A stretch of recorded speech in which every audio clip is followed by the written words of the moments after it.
Typhoon কাজিকির আঘাতে ব্যাপক বৃষ্টি আর ঝোড়ো হাওয়ায় চীনের হাইনান প্রদেশের জনজীবন বিপর্যস্ত হয়ে পড়েছে। গাছপালা উপড়ে পড়ে ১৬টি সড়ক বন্ধ হয়ে গেছে। নৌবাহিনী ও দমকল বাহিনীর ৬০০ জনেরও বেশি সদস্য রাস্তাঘাট পরিষ্কারে কাজ করছে। হাইনানের সতর্কতার স্তর কমানো হলেও দক্ষিণাঞ্চলে এখনও ভারী বর্ষণ চলছে।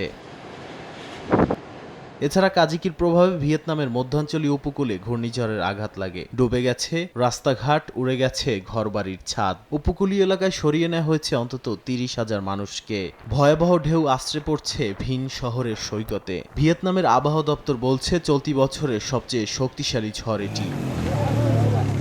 ইয়েমেনের দক্ষিণাঞ্চলীয় শহর এডেনে কয়েকদিনের টানা বৃষ্টিতে ভয়াবহ বন্যা দেখা দিয়েছে।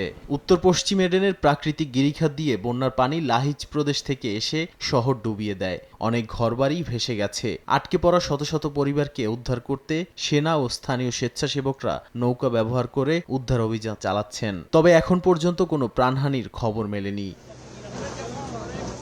ভারতের উত্তরাখণ্ডের চামোলি জেলায় পাহাড়ি ঢলে ভূমিধস হয়েছে। থারালি শহরের দোকানপাট ভেঙে পড়ে জীবিকা হারিয়েছেন অনেকে। স্থানীয়রা সরকারের কাছে ক্ষতিপূরণের দাবি তুলেছেন।